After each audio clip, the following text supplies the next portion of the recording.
नमस्कार, मैं रवि वर्मा और आप देख रहे हैं बहुजन पैगाम। अभी 5 राज्यों में चुनाव हुए हैं। बीएसपी अध्यक्ष मायावती जी कहती हैं कि प्रदेश में मुसलमानों की सारी वोट सपा को चली गई, उसके विपरीत सर्व हिंदुओं का वोट भाजपा को चला गया। तो फिर भी सपा सरकार क्यों नहीं बनी? इस बारे में समाज सेविक एवं विद्वान एडवोकेट श्री आर.एस. गौतम जी के विचार बहुजन पैगाम के माध्यम से आपको अवगत करा रहा हूं। आपसे निवेदन है कि चैनल को लाइक करें, शेयर करें, सब्सक्राइब करें। गौतम साहब। मिस्टर वर्मा, बहुत बहुत धन्यवाद जो आपने मुझे बहुजन पैगाम यूट्यूब चैनल पर आमंत्रित किया और एक ऐसा प्रश्न जो बहुत ही आवश्यक है और देश के लोगों को जानना भी जरूरी है रखा है। मैं कोशिश करूंगा जो मैंने अनुभव किया है उसके आधार पर आपको तो बताने के लिए। देखिए, जहाँ तक सवाल सपा का है, आपने कहा कि बहन कुमारी मायावती जी ने कहा है कि मुसलमानों का वोट सारा सपा को चला गया और उसके बदले में सवर्ण हिंदुओं का वोट भाजपा को चला गया और जो SC/ST का वोट रहा वो भी काफ़ी सीमा तक डिस्टर्ब हुआ और कुछ भाजपा को चला गया, जिसकी वजह से भाजपा की सरकार बन गई। इस संदर्भ में मैं ये कहना चाहूँगा, जैसा कि प्रश्न है कि सपा की सरकार क्यों नहीं बनी जब सारा का सारा मुसलमानों का वोट सपा को चला गया। मेरा विचार ये है कि किसी वर्ग विशेष का वोट कहीं ट्रांसफर हो जाए उससे किसी की सरकार नहीं बनती। जब तक कॉमन वोट, सभी वर्गों का वोट किसी पार्टी विशेष को नहीं मिलता तब तक उसकी सरकार नहीं बनती। सपा की सरकार क्यों नहीं बनी, इस सब्जेक्ट पर जो मैं खुलासा करने जा रहा हूं उसके 2-3 कारण हैं जो मेरी समझ में आए हैं। देखिए, चंद्रशेखर रावण कोशिश की पहले बहन जी से मिलने के लिए, बीएसपी में जुड़ने के लिए, लेकिन उनको ये कह करके दुत्कार दिया गया कि वो तो बीएसपी का विरोध करेंगे और वो आरएसएस के आदमी हैं। उसके बाद उन्होंने सपा की तरफ हाथ बढ़ाया। 6 महीने से वो कोशिश कर रहे थे। अखिलेश यादव से कई बार मुलाकात भी हुई, बात हुई, लेकिन ऐसा प्रतीत हुआ, पता लगा, अब सही है गलत है मैं नहीं कह सकता, कि उनके फादर मुलायम सिंह यादव जी हैं, नेताजी जिनको कहते हैं, राम गोपाल यादव जी हैं, उनके माध्यम से अखिलेश जी को कहा गया कि क्या चंद्रशेखर रावण को बढ़ावा देकर के दूसरा काशीराम तैयार करोगे। ये बात सुनकर के अखिलेश यादव ने पल्ला झाड़ लिया। यदि उसी समय मना कर देते तो न चंद्रशेखर की ये हालत होती और न सपा की हालत होती। निक ऑफ द टाइम, जब 2-4 दिन का टाइम रह गया तो अखिलेश यादव ने कह दिया कि आपको 3 सीटें दे सकते हैं।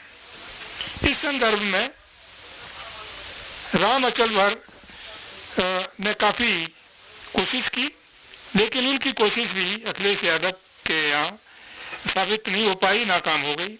उन्होंने ये भी कहा कि मेरे कोटे में जितनी सीटें मिली हैं उससे हम चंद्रशेखर रावण को चुनाव लड़ाएंगे। लेकिन बाद में क्या हुआ समझ में नहीं आया, उसमें भी वो कामयाब नहीं हो पाए।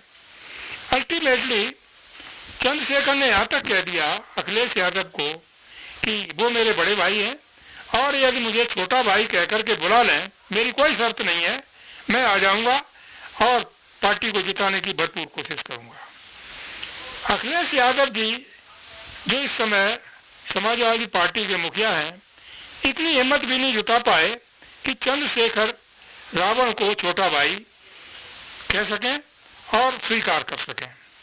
अल्टीमेटली सब खेल बराबर हो गया। यदि चंद्रशेखर समाजवादी पार्टी के साथ आ जाते, चुनाव लड़ते, तो जो बहुजन समाज पार्टी का वोट काफी सीमा तक भाजपा को ट्रांसफर हो गया है, वो वहां ट्रांसफर ना हो करके सपा को आ जाता और ये 10% वोट भी बहुजन समाज पार्टी का वोट सपा को आ जाता तो शायद सपा को कामयाबी मिलती, सरकार भी बन सकती थी, 200 के आसपास सीटें आ जाती। लेकिन ऐसा न करके अखिलेश यादव ने समझदारी का परिचय नहीं दिया, और उनके दिमाग में क्या था क्या नहीं था हम नहीं कह सकते। उन्होंने चंद्रशेखर रावल को स्वीकार नहीं किया, न उनकी किसी बात को माना, और उन्होंने चंद्रशेखर रावल को अकेला छोड़ दिया। रिजल्ट क्या हुआ? चंद्रशेखर रावल ने गोरखपुर से चुनाव लड़ा योगी आदित्यनाथ के खिलाफ, वो हार गए। इधर जो ओबीसी समाज है, तो अखिलेश यादव जी के दिमाग में ये रहा होगा कि ओबीसी समाज का सारा वोट उनको मिल जाएगा, प्लस मुसलमानों का वोट मिल जाएगा, तो जो SC/ST के वोट रह गए उनकी उनको जरूरत ही नहीं पड़ेगी। इसकी वजह से उन्होंने चंद्रशेखर को कोई तवज्जो नहीं दी। रिजल्ट क्या हुआ कि ओबीसी में कई पार्टियां हैं, कई राजनीतिक पार्टियां हैं। ओबीसी का वोट हर जगह बट गया, और वो ज़्यादातर उसका भाग बीजेपी में भी चला गया, क्योंकि केशव प्रसाद मौर्य भी ओबीसी में थे, तो वो उन्होंने काफ़ी वोट काटा। अल्टीमेटली बीजेपी ने केशव प्रसाद मौर्य को भी हरा दिया, क्योंकि वो मुख्यमंत्री के लिए एलिमेंट ना बन सके। अब वो कहीं नहीं रहे। कहने का मतलब ओबीसी समाज को समझना पड़ेगा कि बीजेपी में जाने से आपको क्या मिलेगा। आपको अपनी सीमा तक रहकर आपको अपनी औकात पहचाननी पड़ेगी। बीजेपी आपकी औकात क्या समझती है। इसलिए जिस दिन हमारा ओबीसी समाज ये बात समझ जाएगा, तो उस दिन SC/ST को गले लगाएगा, माइनॉरिटी आ जाएगा, पूरे देश पर हर प्रदेश में इनकी सरकार होगी। लेकिन इसके लिए दिल चौड़ा करना पड़ेगा, सीना चौड़ा करना पड़ेगा, तभी ये काम बन पाएगा। कुर्बानी भी करनी पड़ी, सेक्रीफाइस भी करना पड़ेगा। और जो मैंने महसूस किया है कि जो मुलायम सिंह यादव का परिवार है और राजनीतिक नेतागण हैं, अखिलेश यादव हों, रामगोपाल यादव हों, शिवपाल यादव हों, ये तो चुनाव जीत जाएंगे, कहीं से भी लड़ा भी चुनाव जीत जाएंगे, सारी व्यवस्था इनके पास है। लेकिन क्या इन्होंने सोचा है कि ओबीसी में हजारों जातियां हैं, वो इनका समर्थन करेंगी? नहीं, क्योंकि उनको क्या मिला। इसकी वजह से उनको सबको भागीदार बनाना पड़ेगा, तब जाकर के समाजवादी पार्टी जीत पाएगी और उसकी सरकार बन पाएगी। इन चीज़ों पर अखिलेश यादव को गंभीरता से सोचना चाहिए।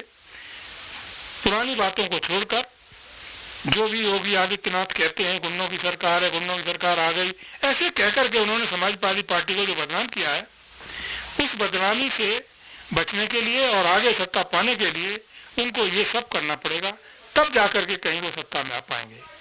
साथ साथ जो इस समय BSP का जनाधार है, उसको भी साधना पड़ेगा, और सपा बसपा और भी छोटी मोटी जो पार्टियां हैं SC/ST OBC माइनॉरिटीज की, उनको भी जोड़ना पड़ेगा। दूसरा कारण यह भी मैं समझता हूं कि सारा का सारा वोट मुसलमानों का समाजवादी पार्टी को नहीं गया। कुछ वोट उसमें से, ज्यादातर वोट समाजवादी पार्टी को गया, इसमें कोई शक नहीं, लेकिन बसपा को नहीं गया, थोड़ा बहुत गया, बाकी सब वोट सपा को चला गया। लेकिन उसमें क्या हुआ कि असदुद्दीन ओवैसी जी आए, उन्होंने भी मुसलमानों का काफी वोट काटा, नुकसान किया। वो जीत तो कहीं नहीं पाए, लेकिन नुकसान किया। उस नुकसान का भी खामियाजा समाजवादी पार्टी को भुगतना पड़ा। ऐसी स्थिति में उन्होंने वो भूमिका निभाई बीजेपी का एजेंट बन करके। अभी मैं कल देख रहा था, उनका भाषण था, वो EVM पर बोल रहे थे, कह रहे थे EVM में कोई गड़बड़ी नहीं, EVM ने बिल्कुल दूध का दूध पानी का पानी किया, सही काम किया। जो चिप है उन लोगों के दिमाग में चिपका दी गई है, जिसकी वजह से वो EVM का शोरगुल करते हैं। वो वास्तव में मोदी के इशारों पर जो भाषा बीजेपी बोलती है वही भाषा बोल रहे थे। बिहार हो चाहे उत्तर प्रदेश हो, उन्होंने जमकर बीजेपी का समर्थन किया और मुसलमानों को गुमराह करने की कोशिश की। SC/ST OBC का समर्थन तो उन्होंने किया ही नहीं किसी हालत में, बीजेपी के समर्थन में सारा कैंपेन चलाया इनडायरेक्ट रूप में।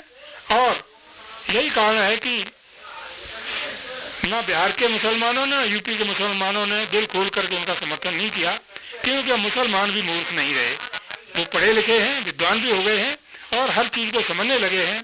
तो कोई भी आदमी हैदराबाद से आकर के इधर लोगों को अपने स्वार्थ के लिए मूर्ख नहीं बना सकता। अब असदुद्दीन ओवैसी साहब का क्या उद्देश्य रहा, क्या उनको बीजेपी से गेन हो रहा है? वो तो राजा महाराजा है, इसमें कोई शक नहीं है, राजा महाराजा ही बीजेपी में है, चाहे वो मुस्लिम समाज के हों चाहे वो ओबीसी समाज के हों। जहाँ तक SC/ST का सवाल है, उनमें तो राजा महाराजा कोई है ही नहीं किसी हालत में।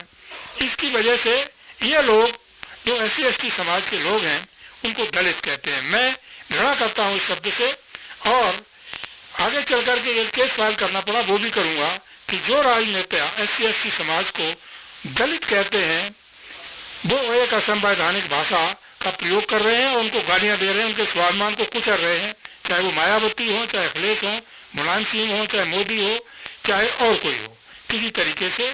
तो वो वाले गौरव से कहते हैं दलित समाज। भाई क्या बात का दलित? दलित ये अनकॉन्स्टिट्यूशनल वर्ड। जब संविधान बना, बाबा साहब डॉक्टर अम्बेडकर ने SC/ST तो कहा है, लेकिन दलित समाज का कभी भी यूज नहीं किया, न प्रयोग किया। लेकिन राजनेताओं ने अपने स्वार्थ के लिए पूरे के पूरे ऐसी समाज को डिमोरलाइज करने के पर्पज से उनको दलित कहना शुरू कर दिया।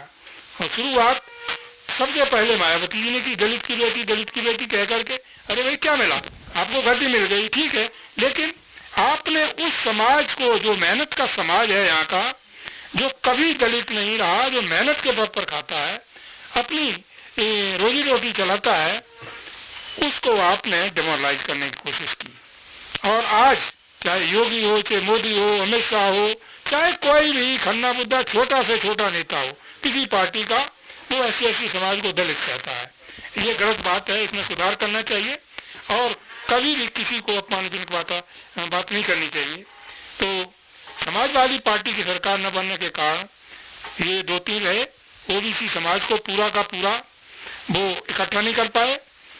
SC/ST समाज का जो वोट आता चंद्रशेखर रावल के माध्यम से, उसको उन्होंने दुत्कार दिया और वो भी नहीं आ पाया। थोड़ा बहुत आ गया, हम नहीं कह सकते। और कारण ये रहा कि जब लोगों, जो मीडिया है इनका, मोदी मीडिया जिसे कहते हैं, बीजेपी का मीडिया है, तो ना SP का मीडिया है और ना बसपा का मीडिया है, इनके पास तो कोई मीडिया है ही नहीं। इन्होंने उसका खूब लाभ उठाया और मोदी का प्रचार किया, और उस प्रचार का रिजल्ट ये हुआ कि समाज में पूरे 5 राज्यों में ये फिजा फैल गई कि मुसलमानों का वोट सपा को जा रहा है। तो जब सवर्ण हिंदुओं ने सोचा जब मुसलमानों का वोट सपा को जा रहा है तो सपा की सरकार नहीं बननी चाहिए, या तो बसपा की सरकार बननी चाहिए या फिर बीजेपी बननी चाहिए। तो वो सारा का सारा वोट बीजेपी को ट्रांसफर हो गया। इसलिए समाजवादी पार्टी की सरकार बनने से बनते बनते रह गई। ये गलतियां ये अखिलेश जी नहीं करते तो शायद आज उत्तर प्रदेश में समाजवादी पार्टी की सरकार होगी। जहाँ तक मेरी समझ में आ रहा है, वो सपा की हार का मुख्य कारण यही है, क्योंकि OBC को नहीं इकट्ठा कर पाना और चंद्रशेखर रावल को उसके आग्रह पर भी लिफ्ट ना देना, ये 2 कारण जो हैं वो कारण रहे हैं जिसकी वजह से समाजवादी पार्टी सत्ता में नहीं आ पाई। और इससे जो देश का और प्रदेश का जो OBC समाज है उसे बहुत हानि हुई है, उसकी आशाओं पर पानी फिर गया है, किसी तरह से उसको कामयाबी नहीं मिली है। लेकिन इसमें OBC समाज की गलती नहीं है, न SC/ST समाज की गलती है, न माइनॉरिटी गलती है। गलती तो इन नेताओं की है जो टॉप पर बैठे हुए हैं, चाहे अखिलेश हो, चाहे मायावती हो, चाहे मुलायम हो, चाहे नीतीश हो, चाहे और कोई भी हो। तो ये जब तक अपने में सुधार नहीं करते तो लोग क्या करेंगे? जो बहुजन समाज के लोग हैं वो तो वोट देते ही हैं, इस पर्पज से देते हैं कि बहुजन समाज की सरकार बननी चाहिए। लेकिन ये नेता अपनी अपनी युगों में रहते हैं, जिसकी वजह से वो बेकार चला जाता है, इनकी सरकार भी नहीं बनती। और बाद में जिनकी सरकार बनती है 10% लोगों की, वो कहते हैं हमारे विकास की वजह से ये हो गया वो हो गया। तमाम दुनिया भर के झूठे पुल बनाते हैं, कोई विकास नहीं किसी तरह का। ये जो आपस की फूट है SC/ST और OBC की, इसका नाजायज लाभ जो मिला है बीजेपी को, उसके आधार पर बीजेपी की सरकार बनी है। किसी विकास पर और किसी भी सुरक्षा पर या कोई भी जो नारा देते हैं उस पर कोई सरकार नहीं बनी है। बस यही मेरा उत्तर है, एक्सप्लेनेशन है। और इन्हीं कारणों बस समाजवादी पार्टी की सरकार नहीं बन पाई। Thank you very much. बहुत बहुत धन्यवाद।